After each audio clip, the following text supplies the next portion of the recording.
an hour. Into the deep end now with Question Time. Every week, Question Time travels to a different part of the United Kingdom. Tonight, we've come to Ringwood in Hampshire.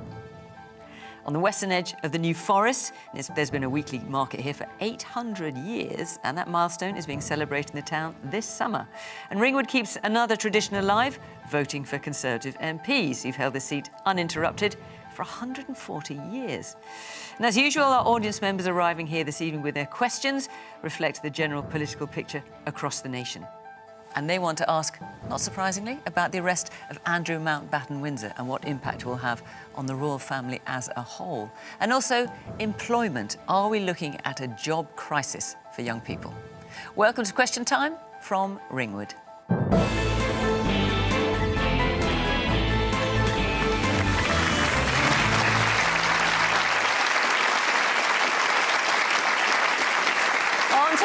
From the Government, the Transport Secretary, Heidi Alexander. She was previously Deputy Mayor of London under Sadiq Khan and has called Keir Starmer the right person for the job in difficult circumstances. Richard Holden is the Conservatives' Shadow Transport Secretary. He has seen friends and colleagues defect to Reform UK in recent weeks, but has guaranteed he won't be following them out the door. Robert Jenrick is Reform's star signing. He's now the party's pick to be Chancellor if they win the next election. He joined the party last month, declaring the Conservatives weren't sorry and hadn't changed. And John Sopel is a journalist, author and co-host of the Newsagents podcast. He was the BBC's North America editor during Donald Trump's first term in office and wrote about the experience in his book, A Year at the Circus.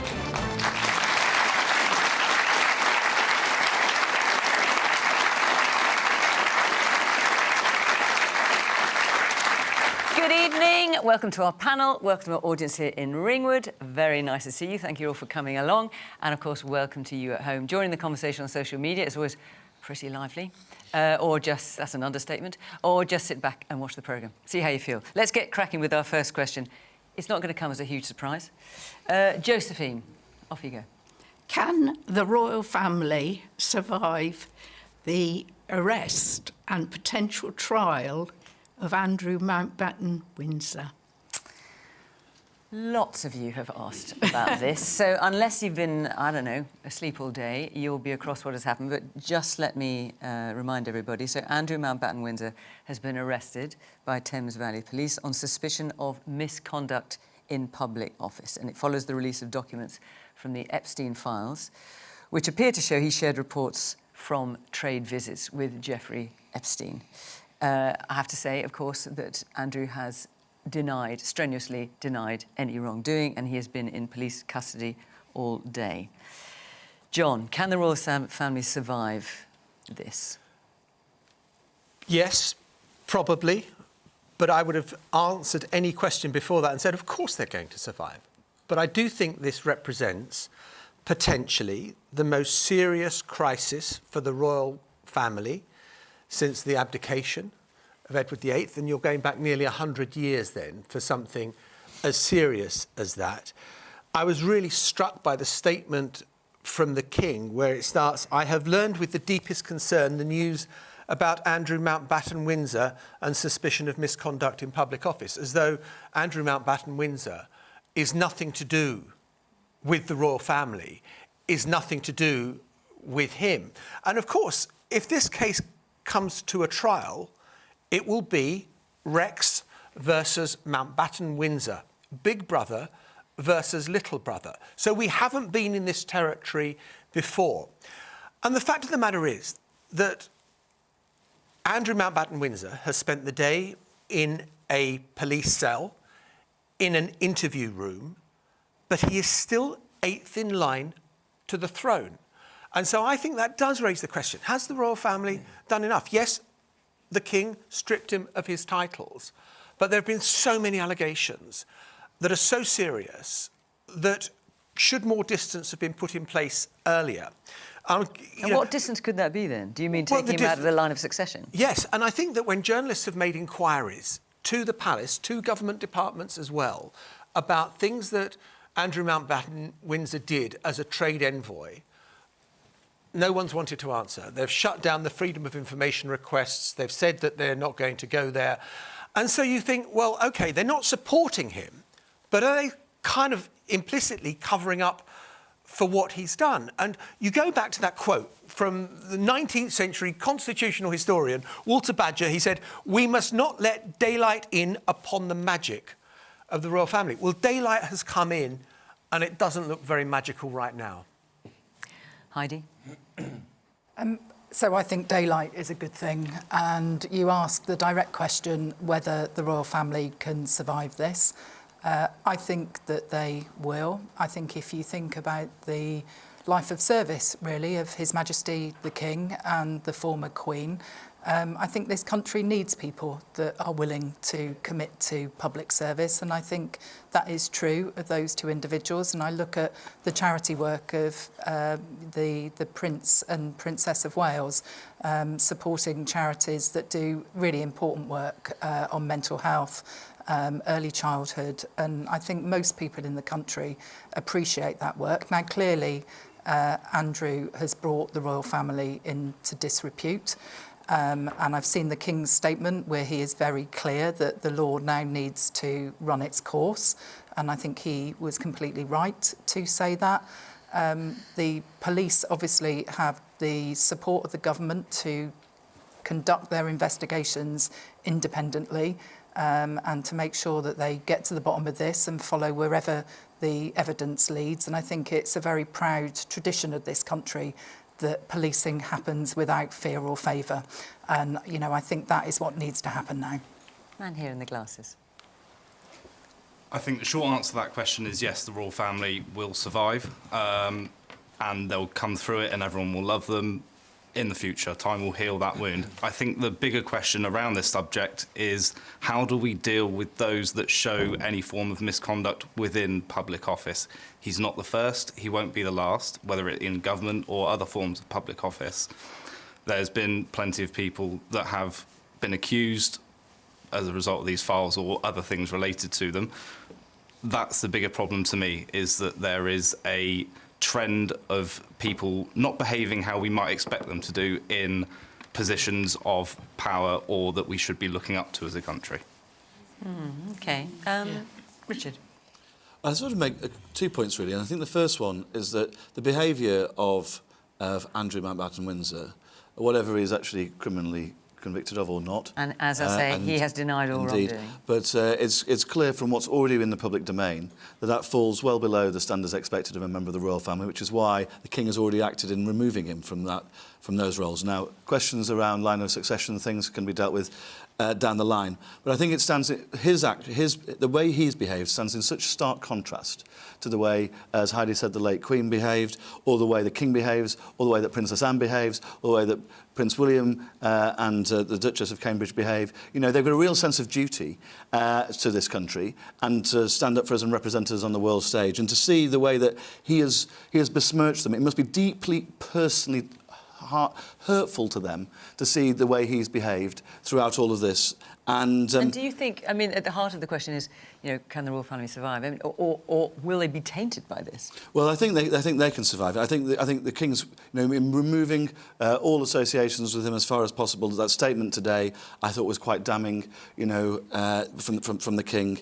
And I thought the gentleman's point, actually, in the audience was also an important one, because it's all about coming down to the King's judgments. The King removed his titles, removed that support for him as quickly as he could.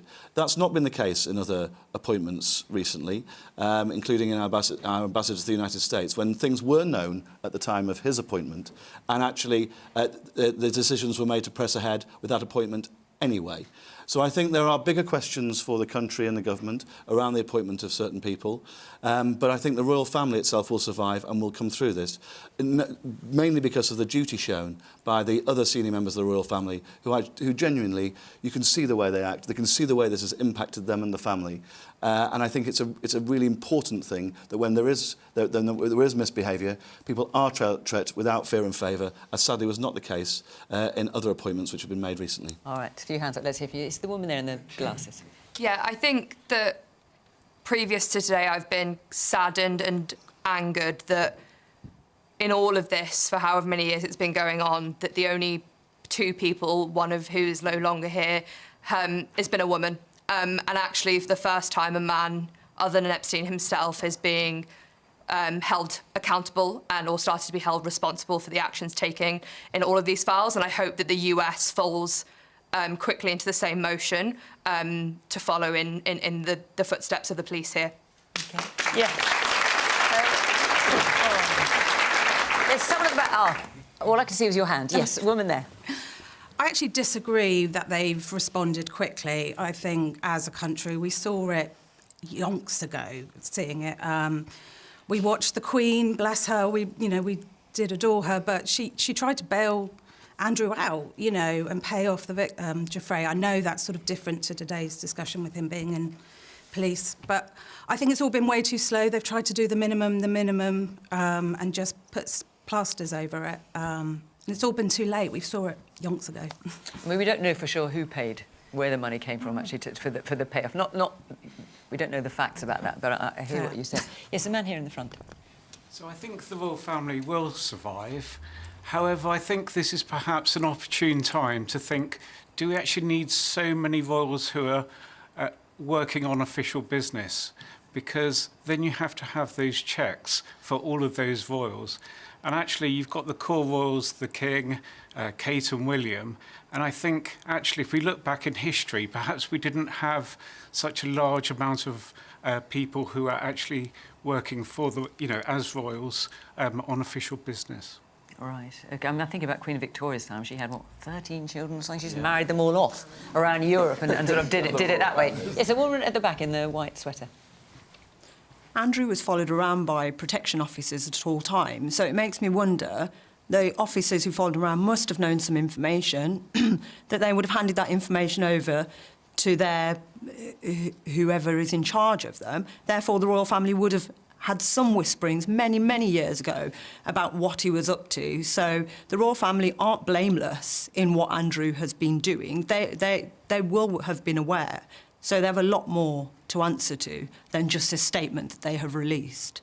Well, they're not here to answer for themselves. I can't imagine they're ever going to come on Question Time. But they're not here to say that they did or they didn't know. They certainly haven't said that they did know. Not at all. Robert. Well, I just feel very sad, actually. Firstly, for the King and the royal family. It's a blessing, really, that the late Queen isn't alive to see this. Because she lived such a blemishless life, really, of public service, as has already been said. And it would have been very tragic for her to see where this has gone. These are very, very serious allegations, both the crime that is alleged to have taken place in terms of giving away confidential state secrets, information to a man who, let's be honest, was at the time a convicted paedophile in jail for prostitution on a 14-year-old child. And I think we have to think about the victims, who don't seem to appear very much in our debate right now. There are so many women who were abused by Jeffrey Epstein and those around him who are almost being forgotten in the debate that's happening at the moment. I said a while ago, and it's true today, whether Andrew ends up being prosecuted for these offences or others, he's disgraced himself, he's disgraced the royal family, and he's disgraced our country. And whatever his future may be, he should now go and lead a quiet life away from the public eye and allow the royal family to get on with the job that it does, generally speaking, in a superb way, which is uniting our country, representing us on the global stage, and allow the King to continue to do what he does as our head of state. OK. All right. I'm going to move on, because we've got lots of questions to get to. Rossi, this has been a massive story today, and lots of you wanted to talk about it. Before I do, I'll tell you where we are next week, which is Birmingham. And the week after that, we're off to Kettering. So if you live in or close to Birmingham or Kettering, and you'd like to come and sit in the audience and put your questions to our panel, go to the Question Time website, follow the instructions there, and hopefully we shall see you on the night. OK, Paul Haynes, where are you sitting? Hello. There you go. Oh, yeah. Is a U-turn or a change of political party a weakness or a sign of good leadership and a sense of direction? What do you think? Weakness. I think if you make a stand-up policy, you stick by it and take the consequences. Are you thinking of any party in particular? sadly, Labour Party for U-turns, but with a change of party, obviously, now the Reform Party is becoming the old care home of Tories. Right. So, I mean, where do you go? Rob, I'll let you answer that in a minute. You can get your Zimmer frame, man. We'll see how you get on. 44, writing me off already. Blimey. Heidi. Tough round here. OK, so Paul's asked a question. He's pointed the finger at you. I mean, I have lost count of the number of U-turns by Labour. Benefit cuts, winter fuel payment changes, two-child benefit cap, farm inheritance tax. I mean, are you proud of that? So I think a responsible government actually listens to advice that it's given. If circumstances change and more information becomes available, I think the right thing to do some of the time is to have a bit of a course correction. And, you know, I do take issue with what you said, Fiona, there about some of the examples you gave. Do you? I do. Why? For example, you said we have changed our policy on removing the two-child cap in universal credit. We set up a commission to look at child poverty, to look at what we could best do to lift children out of poverty in this country. And at the conclusion of that, we decided that the single most important thing you could do was to adjust the benefit system and lift nearly 500,000 children out of poverty in this country. So, no, it wasn't a Hang on, Heidi, just a minute. It was morally the right thing to do. It was defended by Rachel Reeves and Keir Starmer as the right thing to do and the thing that the country could afford. A year later, hey presto, the country can suddenly afford it. How is that not a U-turn? No, that's not a U-turn. We always said that we would look at how we could address child poverty. That, Heidi? Why do you think people are laughing at that? Well, perhaps it's my inability to express the government's policy as succinctly as I might otherwise. But look, the point here is that when I was knocking on doors during the general election, I saw toddlers wrapped up in a hat and a bobble scarf, and a scarf and a bobble hat because their parents couldn't afford to put the heating on in quite a wealthy area, actually, in Swindon. And I was gobsmacked to see that in 2024, just before the general election. And so, actually, I want children not to be growing up in families where mum and dad are thinking about whether they can actually afford to put food on the table. I want children to be growing up being able to do well at school and being able to be successful in the future. Now, I recognise that I've actually moved away slightly from the question that this gentleman asked. Yeah.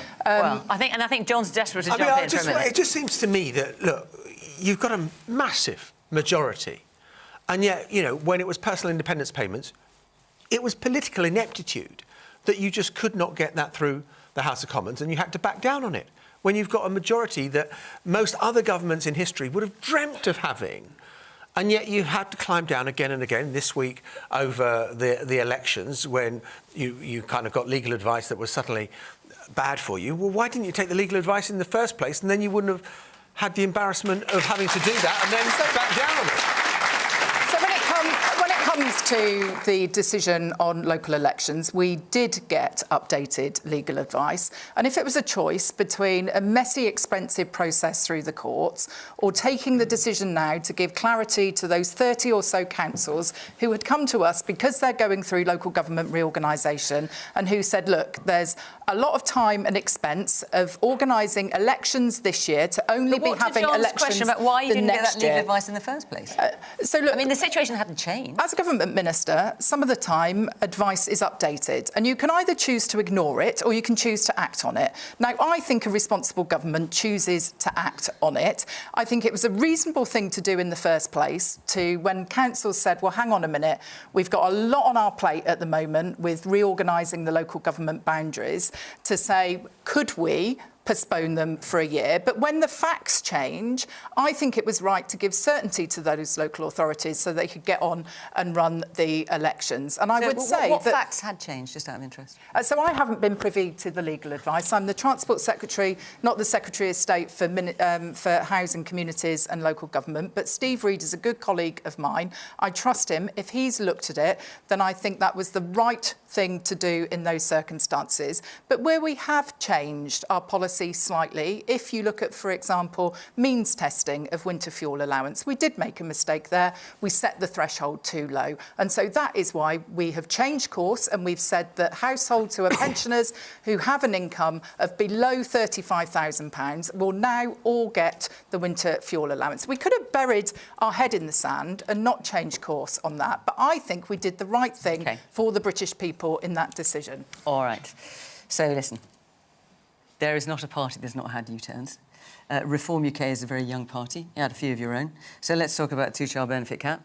Nigel Farage pledged to scrap it only, 9 months ago or so. Then tweaked it a bit, and hey presto, you come along and say, actually, we're not going to scrap it at all. So that looks like a 180. Well, look, I do think there are occasions where it's actually good leadership to listen and to change course. If you do it over and over again, it becomes a pattern of behaviour, and the government becomes chaotic and weak, and you question whether that leader or Prime Minister is really in control of their government. With what happened with reform, Nigel and I did discuss it, and we concluded together that although it was certainly well-intentioned, because we all want to help children out of poverty, of course we do. We all want to help Brits to be able to have families, to look after those children properly. And as Heidi said, there are plenty of families in our country who are finding things very, very tough at the moment with the cost of living. But the fairest way to do that is not through yet more welfare. We want to help those families by getting them good jobs, by keeping their bills down, particularly energy bills, and getting inflation down for all the cost of food that we see in the supermarkets, by getting more homes built so we can cut the cost of housing. That it's those sorts of things, rather than just ever more welfare and benefits, that is the way to actually resolve that. And if I may just take a bit of issue with what Heidi said in describing the chain of events, a little over a year ago, Keir Starmer, the Prime Minister, felt so strongly about this issue that the two-child benefit cap should not be lifted, that he actually expelled 7 Labour members of Parliament from the Labour Parliamentary Party, including some of Heidi's most long-serving colleagues, and yet he suddenly changed his tune on this. Speech, Robert. Well, you I think know, you know that is entirely different. I don't think it is. It tells you something about how strongly the Prime Minister felt about this, that he was willing to actually throw out his colleagues from the Parliamentary Party. And so, you know, it's not really fair to say that he just changed his mind because the facts changed. He changed his mind because he'd lost control of the Parliamentary Labour Party. And you've seen the same on benefits, on winter fuel, on inheritance tax for businesses, business rates for pubs, time and again. But there are other things changed with Reform UK as well. So Nigel Farage, for example... Well, just hang on a second. Nigel Farage made great play in the run to the last election about raising the personal tax allowance to £20,000. That's now gone out of the window. So how can people know what you stand for? It hasn't actually gone out the window. We've said that we would like to do it. Yeah, but you're not going to do it. But we're not going to... Well, firstly, a general election may not be for 3 years. We don't know what the fiscal position is going to be. Of what and we said Mr Farage was promising. We're going to be careful with people's money. So we're not going to go and make tax and spend commitments. But you were promising it, and now you're not promising it. We're saying that we're going to come to that in the next generation if we can afford it. And I make a virtue of that because you want stability in the economy. You don't want a government that just goes and makes tax and spend commitments like Rachel Reeves did before the last general election. She said no tax rises, £60 billion of tax rises. So if in Reform we can ensure that the promises we make before the next general election are ones you can truly believe in, then I think that's a good thing. Do you mean unlike the last ones? Is that the comparison you're making? Well, for example, this £20,000 the lesson of the last few years of all political parties is that the public are sick of politicians making promises that they can't keep. We've seen that with the Conservatives. We've certainly seen it with Labour. And if Reform have made manifesto commitments in the past which hadn't been properly thought through, we must make sure it never happens again. And that's exactly the role that I want to fulfil within Reform. All right, lots of hands up. Let's come to some of you. A man here in the check shirt in the front. You mentioned that it's not nice to see kids not dressed properly for the weather, and you gave a reason that parents may not be able to put the heating on or afford to. But does this government not tax energy companies at 75% on what comes in. And I mean, Ed Miliband seems to think that that's not going to directly affect consumer prices. And one more point, if I may. You mentioned it's good to listen to the public, and a government that does listen to the public is a good government. But 3 million people signed a petition to say that they wanted to call an early general election. Yes, it was debated, but it seemed that debate seemed to fall on deaf ears. All right, Heidi, I'll come back to you. I expect there'll be a number of points. Yes, the woman in the yellow top there. You talk about having trust, Mr. Jenrick. However, there have been a recent, obviously, spate of defections to reform from the Conservatives. I just wonder how we can have any faith in politicians who've displayed such naked opportunism. You want to answer that, Robert, before we move on? I see it very differently to that, as you might expect. I think if you... why are you in politics? Are you in politics just to stick with a political party, even if you have concluded that that party is heading in the wrong direction, that it doesn't serve the national interest? Or are you willing sometimes to do something that's actually very difficult to do, and very few people have done it, which is to put party loyalty to one side, even loyalty to a party you've been a part of for decades since you're a teenager, and do what you think is in the national interest?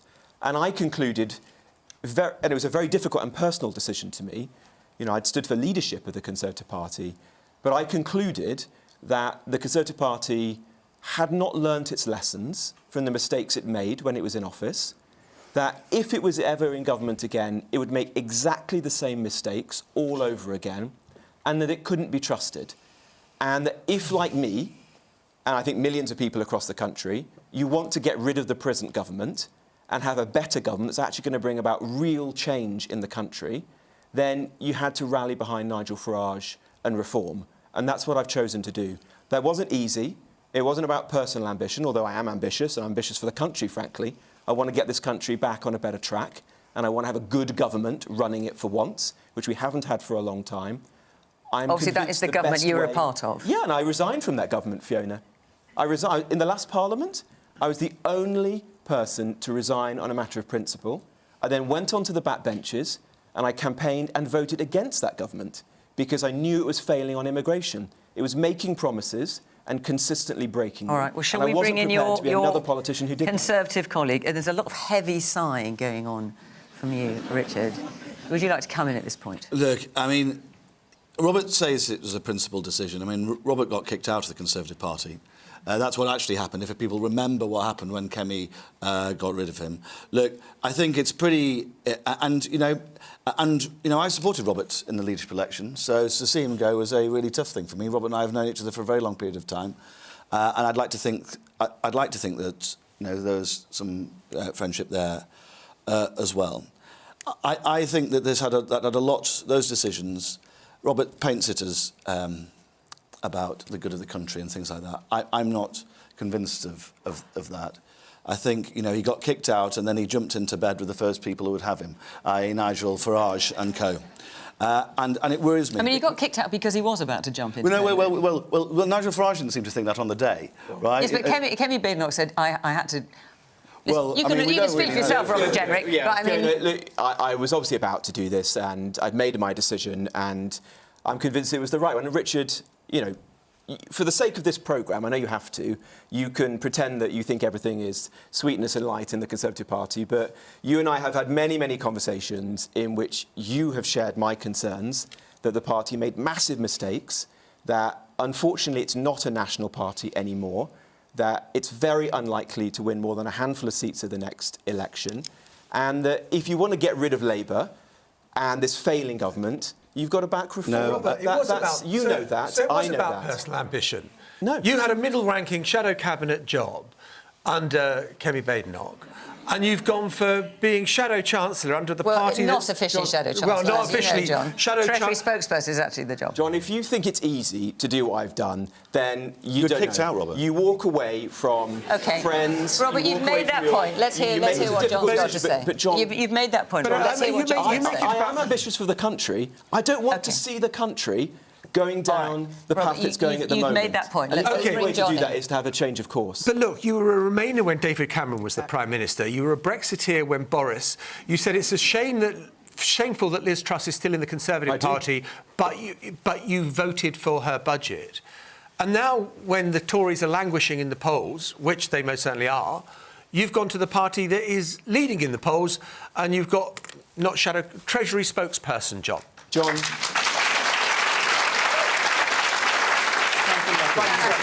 I'm going to let the audience in as well, very briefly, because I must let the audience in. I'm not going to take any lessons from the man who said that Peter Mandelson was a class act when he was appointed as our ambassador to Washington. Nigel Farage said much the same. I don't think that you're a very good judge. Nigel Farage said much the same. Didn't you also go on telly and say that Hugh Edwards, after he'd committed the most appalling crime... You're deflecting.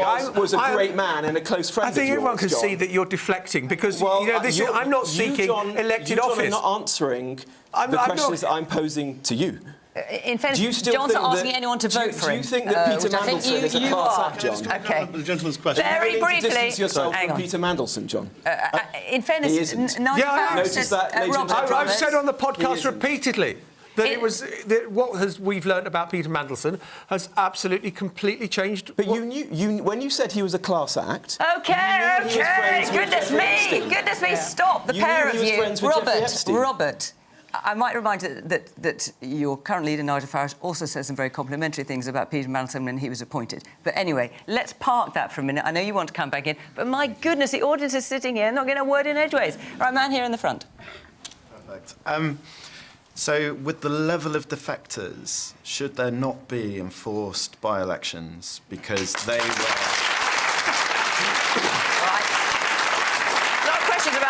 I'm going to go around a few more and then we'll get an answer to that, or I certainly hope so. Yes, woman here in the front, you've been very patient with your hand up for ages. I don't know, from Heidi, I think the Labour Party have had 15 U-turns, and you said that you respond to the public appeal and to democracy, but you had 14 years as a shadow government. Did you not have time to formulate a plan? It just seems like it's snakes and ladders.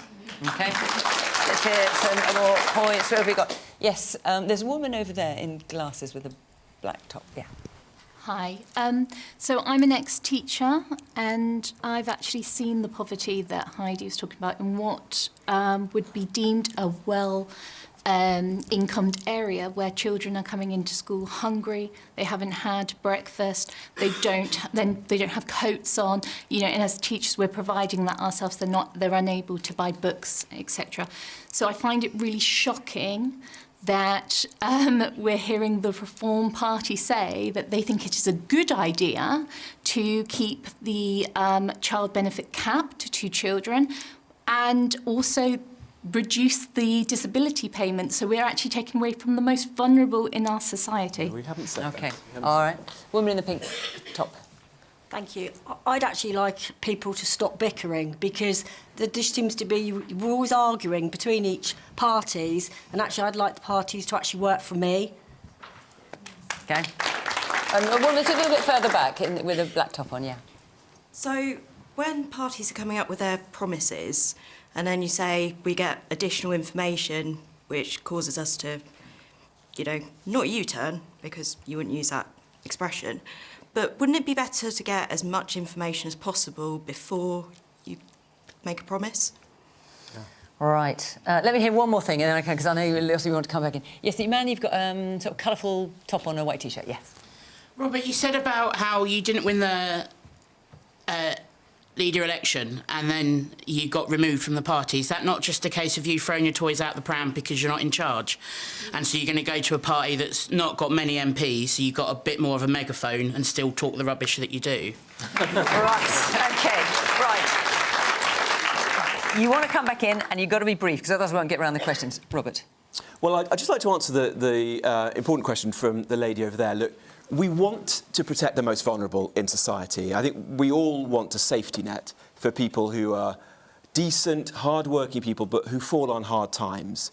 What we can't have as a country is a benefits bill that just keeps rising more and more and more, because firstly, it will bankrupt the country, and secondly, it's unfair to all those people who are making tough choices in their own lives. And so we've got to take a stand. We've got to find ways of bringing that down. We're not going to take away payments from those people who are disabled. What we've talked about are, for example, people with very mild anxiety or depression. getting access to the benefit system. And I don't think that most people in the country think that that is right at the moment. OK. Well, we look forward to the details of what that policy will be. And instill fairness back into the welfare system. Richard, I just wanted to come back to the gentleman's question slightly earlier, which is about U-turns. And it's, for me, and that sort of actually permeates into I've got a little list here of Conservative U-turns. No, I'm happy to accept that, obviously, the last government made mistakes, otherwise we wouldn't have lost the election. And the British public are never wrong. But the crucial thing is you've got to learn from those mistakes. And I think that's exactly the point which the gentleman and the lady with him, next to him, were alluding to. I think Kemi's been incredibly clear, right? When it came to the grooming gangs issue, she led the charge on that, and the government managed to get the government to do a U-turn. When it came to Lord Mandelson's appointment, actually the information was known in advance, but Kemi took the fight to the government and delivered that U-turn. When it came to taxes on family farms, it was the Conservatives who led the battle to deliver those U-turns. Actually, a lot of the information on this, people knew in advance. The pubs have been screaming at the let's come back to Heidi. She can answer some the of High those Street's been screaming out, and yet they pressed ahead with business rate changes, which are costing jobs on the High Street. We're seeing youth unemployment now at higher levels. OK, we may come to that in a minute, really so hold issues. your fire on that. Heidi, what about the point, which is what Robert is saying, but also you've heard from the audience, is it's all very well saying we listen, and if people want us to change our minds, we're listening to the electorate and we're going to do that. What about the woman who said, I can't remember where you're sitting now, but snakes and ladders, why don't you work out the facts in the first place and then make your plan, rather than do it? Hear loads of people objecting, oh, maybe we better change our minds then. Look, there's a choice between having to suffer a bad headline for a day and ultimately doing the right thing for the country. And we saw what happened. But what they're saying is, why don't you get it right in the first place? But we saw what happened under the Conservative Party when they pursued their Rwanda scheme at all cost. We paid £700 million as a country to send 4 volunteers to Rwanda. So I think it's better, if new facts emerge, if things aren't working, if you get new advice, to do what is right for the hard-working people of our country. I'd like to come back to that gentleman that asked a question about wouldn't it have been better if Robert had caused a by-election, given that he got elected to represent the Conservative Party and is now playing with the cranks and the conspiracists in the Reform Party. I took a different approach back in 2018 when I was a Member of Parliament and I had a fundamental disagreement with the then leader of my party, Jeremy Corbyn, who I didn't think was fit to be Prime Minister. And I could not have, hand on heart, knocked on a door in another general election and aided and abetted Jeremy becoming Prime Minister. And so I stepped down from Parliament so I could continue to look myself in the mirror. And actually, I think it's pretty shameful what you've done, Robert, which is to jump ship to reform, to continue to be able to draw your parliamentary salary. You profess it's about ambition for the country, but I think, let's all be honest, it's about your own personal ambitions. All right. Listen, you've answered that point. You've answered that point. If I may just say, Heidi, you actually left because you were given a very well-paid job by Sadiq Khan as one of his deputy mayors, didn't you, in London? No. That's right. what I think this might come under. Who was talking about bickering? About Jeremy Corbyn. Someone's talking about bickering. We might be descending into that. Heaven forfend. Right, let's take another question. And this is something, actually, Richard, that you have just mentioned. So let's hear from, is it Nicola Farmer now, or is it Nicole? Nicole Farmer now. With new figures showing unemployment rising, what can be done to improve young people's access to stable jobs? So the latest unemployment rate for 16 to 24-year-olds is 16.1%. That's the highest level in more than 10 years. And for some months now, it's been higher than the EU. And you've got companies like a recruitment agency, Reed, reporting job advertised roles down by 70% compared to 2023. How old are you, Nicole, if you don't mind me asking? So you're 16, and is this something you're worried about? Yeah, I think a lot of people my age and around my age struggle with finding employment now and also thinking about later in life finding employment. Right, OK. Gosh, I mean, at 16 you should be living life and loving it, but this is something you're worried about already. Richard? Look, I mean, Nicole, I had my first job waiting tables as a sort of 16, 17-year-old. I was so shy at that point. My first girlfriend had to go and get the application form for me. But it really transformed... How things have changed, Richard. How things have changed. But it transformed like my ability to speak to people, to actually go out there and interact with people of different generations. And I think it really provides a sense of work ethic to people and really gets you, to have your own money, to be able to spend your own money. I think it's such an important thing. Like I was speaking to a little cafe owner in Billericay just last week at Cloud9. They're really being squeezed by the combination of business rates going up on one side and on the other side the national insurance rises as well, the national insurance tax which employers have to pay. And the real impact on that has been on part-time and in younger staff where you didn't have to pay it until you hit quite a high threshold before. Now you're basically going to pay on anybody who's got a part-time job. And it just means that those starter jobs are just totally out of reach for employers now. They're having to either cut back, raise prices. It's one of the reasons inflation stayed higher for longer. But the fact that we've now got higher youth unemployment than most of Europe, it is, we used to look at places like Spain and Italy and Greece and think, gosh, we'll never be like them because we've always had that flexible labour market. We're not overtaxing business for employing young people. And the real worry for me is that the knock-on long-term consequences for people like yourself. Because I had that job opportunity and it led me to all sorts of different things when I was a teenager, enabled me to, go and take my first girlfriend on dates and all sorts of things, but also enabled me to, develop all of those soft skills which are so important for employment later in life. So I think the government should really look again at this business rates, particularly hitting the high street firms and those hospitality businesses and those retail firms. Conservatives have said we will have no business rates for any leisure, hospitality or retail firm on under 110,000 a year. That would be a huge tax cut for a lot of small high street businesses. And I think it's exactly where the country needs to go. We've got to take taxes off business to enable young people to get jobs. John? I think it's bleak in the extreme, and I kind of don't want to be the doom monger here, but you look at AI and what that's going to be doing for graduate entry jobs. And, as Richard said, it's a very difficult climate to be employing young people. And I'll be very interested to see what happens about the kind of minimum wage provision for people that are going straight into jobs as well. I think it's incredibly tough. And I think that, graduate tax as well, with some people paying an extra 9% in effect on their taxes, so that someone who hasn't gone to university is actually much better off than someone who's got a student loan to pay off. I'd love to think that there was this kind of magic thing that you could just do, but I kind of look back at when I was 22 and starting at the radio station in Southampton, Radio Solent, and I was earning £8,000 a year, and a house was 30,000, and you could afford to buy. And I think this problem of affordability for young people now is terribly difficult. And I think the scales in our system, our fiscal system, are way too much balanced, can I say, old farts like me, where the boomer generation have got the triple lock and they've got free prescriptions and I don't think the social policy is geared enough towards helping young people. Okay. Man in the white T-shirt, yeah. Understanding as well about how minimum wage, although it is trying to be rise to the same age as people, companies won't hire people my age due to the fact that they're not experienced. They will go for older people. How old are you? I'm 19. Right.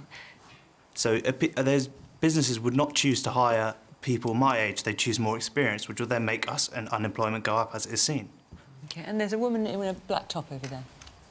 We've spoken quite a lot about different demographics, but one demographic I don't think we've covered is the general working population with sort of your average jobs and average salaries. We've got mortgage rates that are going up this year because of the interest rates. The lifting of the two-child benefit cap, personally for me, is something that I didn't want to see. I work hard, my husband works hard. We have one child. Would we have liked more? Yes, but we made a decision not to because financially we couldn't afford it. And yet to see workers then have the high rate tax fixed as well, it just seems that at the moment the workers are getting squashed and squashed and squashed when we're trying to do the right thing, and it's just not working for us. Okay, yes. And the woman in the green sleeveless top there. Yeah. given the number of graduates that are unemployed, would it not be better, rather than encourage them to take out huge student loans that never get repaid, to put incentives into employees to bring back the old-fashioned apprenticeship system? OK, and I'll just quickly hear from the woman next to you. I just feel like we've sat and watched policies over sort of 20-odd years, really, where we've reduced support for sort of health visitors, for children's centres. We've now seen more and more children and young people with mental health issues. There's no youth clubs. And it feels like we've just done a sort of a whole blanket policies of trying to do the worst we can for our children and young people. And I just can't understand where we've got to. So, Heidi, Nicole, at the grand old age of 16, is worrying about how she's going to find a stable job in the future. And what you're looking at is the graduate sort of jobs crisis. Some of them are describing it as. What can be done to improve the situation?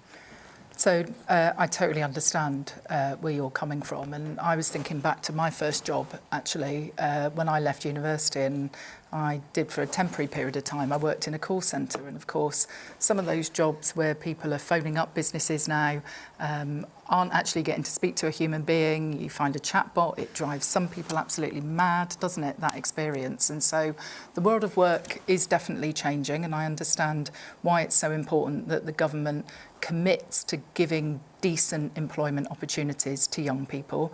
We are rolling out something called our Youth Guarantee, which will mean that for every young person aged between 18 and 21 who is in receipt of universal credit for 18 months or more, they will get a guaranteed 6-month job placement. We're investing hugely, over £1 billion in apprenticeships as well. I was with a whole group of apprenticeships at Transport for Wales yesterday who are not only getting the benefit of learning on the job but are also studying, and so getting more high quality apprenticeships is something that this Labour government is absolutely committed to.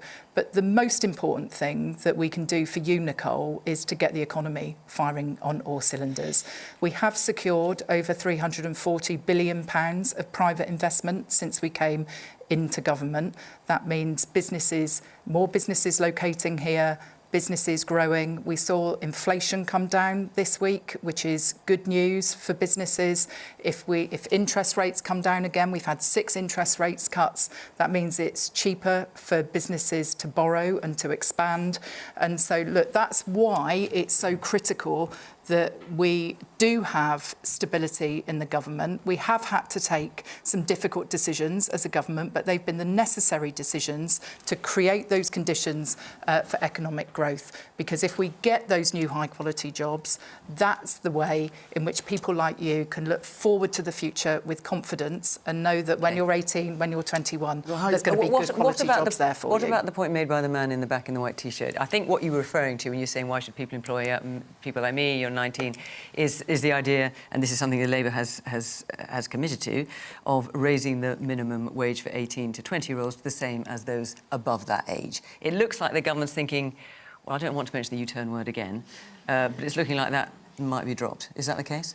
So the minimum wage for young people will go up to £10.85 an hour in April of this year. So asking about 18 to 20-year-olds specifically. Yeah, so that is for those people. So it will go up. It will go up in April by 85p to £10.85. That is still less than what the national minimum wage is. Since we came into government, we did promise to significantly increase the national minimum wage because we know that the cost of living pressures that people are experiencing are real at the moment. It's causing real pressure on household budgets.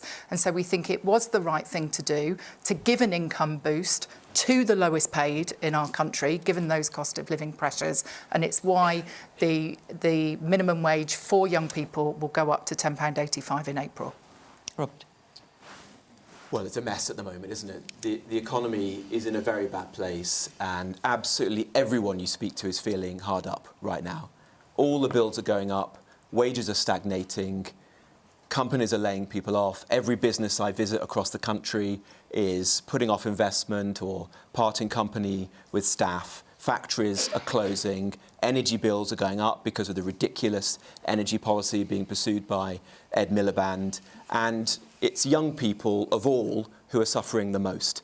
And I feel very sad when I meet people like you, Nicole, because you should be thinking that this country has buzz and excitement about it. You should be looking forward to your future instead of feeling as worried and concerned as you do right now. I feel like the social contract for young people has been shredded, not just in the last 2 years, but frankly over the last 10 or 20 years, because young people are going to struggle to get on the housing ladder because successive governments haven't built enough homes. You're going to get taxed to the hilt. Childcare is incredibly expensive. If you're a little bit older, the best days of your life at university might have got ruined by overbearing COVID regulations. Life is tough, and government is going to have to step in and fix this. The answer is, as Heidi said, to get the economy going again. But everything that Rachel Reeves is doing is moving things in the opposite direction. If you cared about stability, you wouldn't have had 10 or 20 different U-turns. If you care about employment, stop hiking taxes on jobs. It's not that difficult. Don't increase national insurance, a tax on jobs, just at a time when the economy is in a difficult spot. And just at the time, as John said, AI is transforming the jobs market altogether. So it means that you're in this terrible situation where jobs in, say, the hospitality industry, you're being priced out because the pubs and the cafes and restaurants are closing or just can't afford to take people on. And then graduate-level jobs are being decimated by AI. The number of entry-level jobs at graduate level has fallen by almost 40% in a year. So you couldn't think of a worse time in our recent economic history to do what Rachel Reeves has done, which is to hike taxes on jobs. And you, I'm afraid, are bearing the brunt of it. OK, I'm going to take one more question. We've got about 8 minutes or so, I think. From Abe Jane. Where are you sitting? Off you go.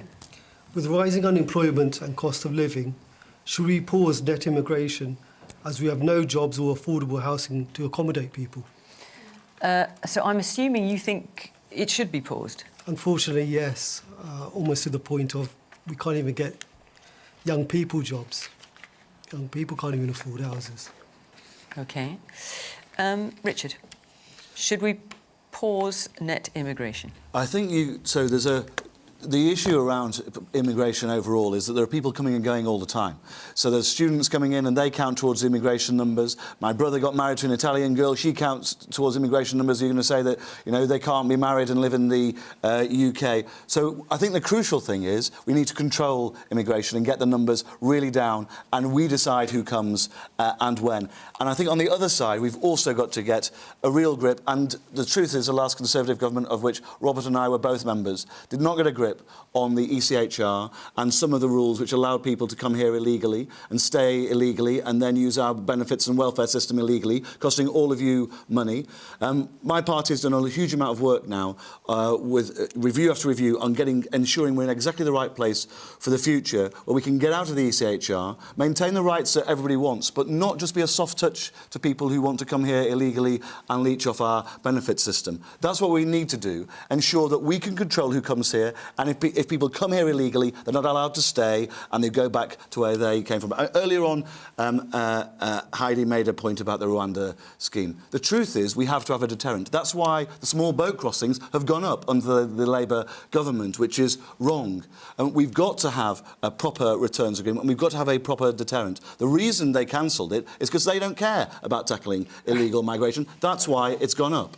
We need to see it controlled. It didn't work, Richard. And you know it didn't. The reason it didn't work is because it wasn't allowed to take place. OK, let me bring other people in, because we haven't... In fairness to Heidi, the day that Yvette Cooper walked into the Home Office, of the hundreds of people that have been rounded up to be sent to Rwanda, only 2 were still in custody because the courts had let them all out. Everyone knew that. That's why I resigned from the government. Everyone else who sat around the cabinet table were happy to spin a yarn to the British public because they thought, well, let's eke out the last few months before a general election. Let's not be honest with the public.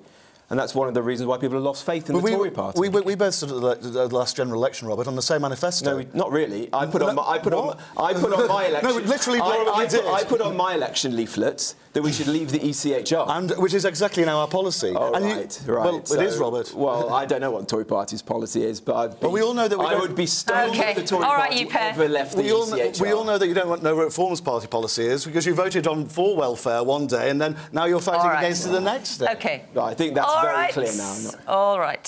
So, ECHR, European Convention on Human Rights. And I think, I'm just thinking about your question. I think what you mean is, should we reach net zero immigration now? I think that's what you're saying. I'm just rephrasing that slightly. John, I mean, there are surveys that show we're getting closer and closer to that. I mean, if you look at the peak of net migration, it kind of nearly topped 1 million in 1 year in 23. It's now down to 200,000. And it's I'm sure Heidi will take the credit for that, but it's true that the last Conservative government, the measures that were put in place have contributed to that. And it's continuing to go down. And so you could have soon a potential net outflow of people from this country. And then you're left in the position where you think, well, have we got the staff that we need to run the care homes and the health service and pick the crops in the field? And so it's not something where you've got kind of complete control of the tiller. You can pull it in one direction and it suddenly starts to fall. And I bet you that continues to fall. And then you're left with a different position where you might have skill shortages. In America, where Donald Trump has been incredibly successful in closing the southern border and has had this big deportation of illegal immigrants, you've got all sorts of employers in America saying, whoa, this has got to stop because we haven't got the people now to pick the crops or to work in the restaurants or to clean the bedrooms in the hotels. And so you can end up in a situation where you stifle economic growth because you haven't got the people to do the jobs. Heidi. So, Abby is calling for net zero immigration now. Yeah, so overall net migration is currently at its lowest level in half a decade. And so that corroborates what John has just said. I do still think that we should want the brightest and best to come to this country to set up new businesses, employ people. I also think, if I'm totally honest, people meet people overseas, they fall in love, they start relationships. And if someone is earning a decent wage and they meet the income threshold, then actually saying, no, somebody couldn't come and join someone, I don't think that's the right thing for our country. I think we need a firm but fair immigration system. That's why, since we've come into government, we've increased the number of deportations and removals that have been happening for people who are here illegally. If you don't have a right to be in this country, you should have enforcement action taken against you. And that is why nearly 60,000 people have been deported or removed, a 31% increase on the preceding 19 months under the last Conservative government. And, whilst I'm willing to make the case for immigration to this country, I also think it is totally unacceptable that we have people who are crossing the channel in boats in an uncontrolled way. And the government is serious about tackling this problem. We can't fix it overnight, but our work with the French has prevented 40,000 channel crossings this year. We've seized 905 boats. We've taken down 18,000 social media accounts used by these people smugglers that are essentially trafficking people into the country. We're increasing the raids that we're doing on rogue businesses that are employing illegal workers here. That means if you've got more raids, you've got more arrests, you've got more removals from the country. So we're doing the hard work of getting the immigration system back under control. But the truth of the matter is we inherited an absolute mess from the previous government. And it's these two over here. These lads can bicker all they like, but we're fixing the problems that they created, and now they pretend that they've got all the answers. Don't listen to them. Right. So look, we didn't have much time for that question. I wanted to get it in, and I haven't got time to come to any of you. I'm so sorry, because Luke, you've got your hands up. I know, sorry about that. I know, look at your face. You're really cross about that. Apologies, apologies. You're smiling back. Ooh. Crikey, I'm exhausted. I don't know about you.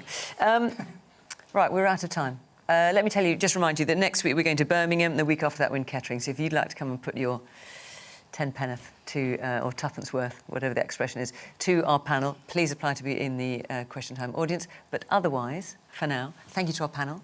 Thank you so much to all of you. And I'm sorry I couldn't get more of you in, but I certainly tried. And thank you to you at home for watching. From Ringwood, bye-bye.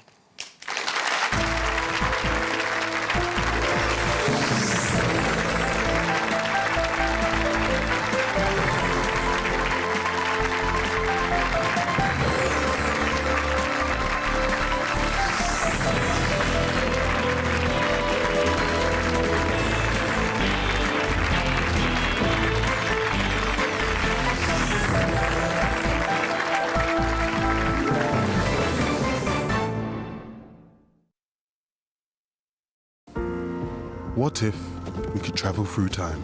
Oh my God, this is so cool.